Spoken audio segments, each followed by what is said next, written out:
السلام عليكم ورحمة الله وبركاته. مرحبا بكم أعزائي أحبائي في القناة التربوية ماكس التعليم. Bonjour, aujourd'hui nous allons apprendre comment utiliser l'expression de la condition. Dans cette nouvelle vidéo, j'ai envie également de partager avec vous une question que bon nombre d'élèves me posent régulièrement. Qu'est-ce qu'une condition et qu'est-ce que cela veut dire? Je vais essayer d'y répondre et d'être concis et précis quant à ma présentation. Exprimer la condition, c'est évoquer qu'un fait dans la réalisation est nécessaire pour qu'un autre fait se réalise. Je vous donne un exemple. Si tu travailles bien, tu réussiras à la fin de l'année. Je répète, si tu travailles bien, tu réussiras à la fin de l'année. La condition qui permet la réalisation de l'action principale est « si tu travailles bien ». La proposition conditionnelle est introduite très souvent par la conjonction de subordination « c'est ». Cependant, elle peut également être introduite par des locutions conjonctives, exemple « à moins que »,« à condition que »,« pourvu que »,« à supposer que », etc. Elle peut être également introduite par des locutions prépositives, par exemple à condition de. Alors pour clarifier les choses davantage, je vous donne deux exemples. Si tu es prêt, on ira manger ensemble.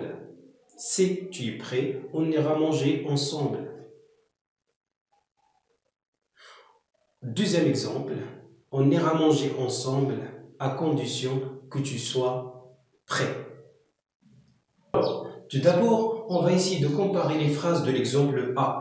Si tu es prêt, on ira manger ensemble. Ensuite, on va essayer de relever les sujets des propositions. Et quand je dis les propositions, ça veut dire la proposition principale et la proposition subordonnée. Et enfin, on va essayer de relever les modes des verbes utilisés. Commençons par le premier exemple. Si tu es prêt, on ira manger ensemble. Alors, la proposition principale est « on ira manger ensemble », tandis que la proposition subordonnée est « si tu es prêt ». Vous allez constater également que le sujet de la première phrase est différent de celui de la deuxième phrase. Le sujet de la première phrase est « tu », alors que le sujet de la deuxième phrase est « on ». Donc, nous avons deux sujets différents. Concernant le mode des verbes utilisés, vous allez remarquer que le premier verbe est mis au présent de l'indicatif, alors que le deuxième verbe est conjugué au futur de l'indicatif. Alors, en gros, nous avons l'emploi du mode de l'indicatif dans cette proposition subordonnée conditionnelle. Passons au deuxième exemple. On ira manger ensemble à condition que tu sois prêt. La proposition principale est « on ira manger ensemble », tandis que la proposition subordonnée est « à condition que tu sois prêt ». Concernant les sujets, nous avons deux sujets différents. On, tu. Maintenant, le mode des verbes. Vous allez remarquer que le premier verbe est mis à l'indicatif, tandis que le deuxième verbe est mis au subjonctif. Donc, nous avons deux modes différents. Alors, on peut dire que la condition peut être exprimée par une proposition subordonnée dont le verbe est employé à l'indicatif ou au subjonctif.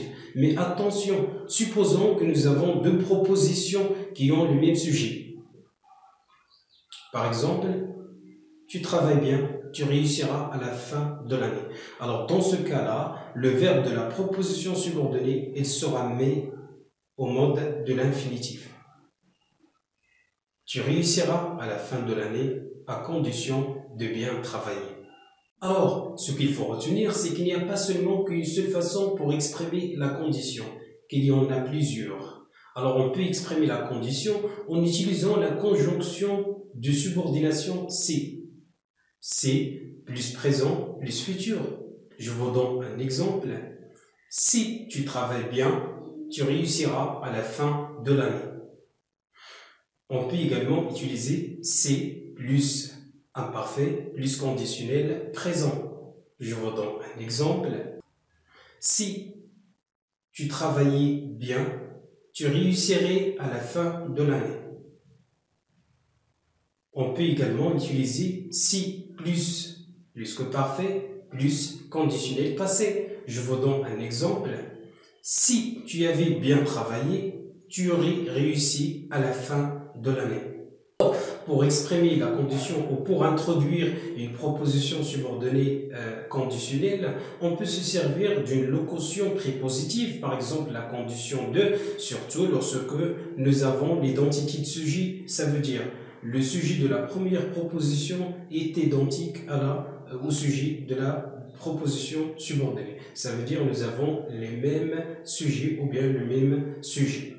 Je vous donne un exemple.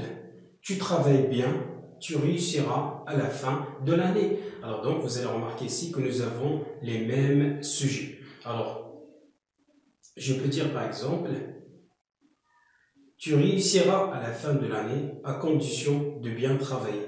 On peut également utiliser des locutions conjonctives, par exemple, à moins que, à condition que, à supposer que, pourvu que, etc.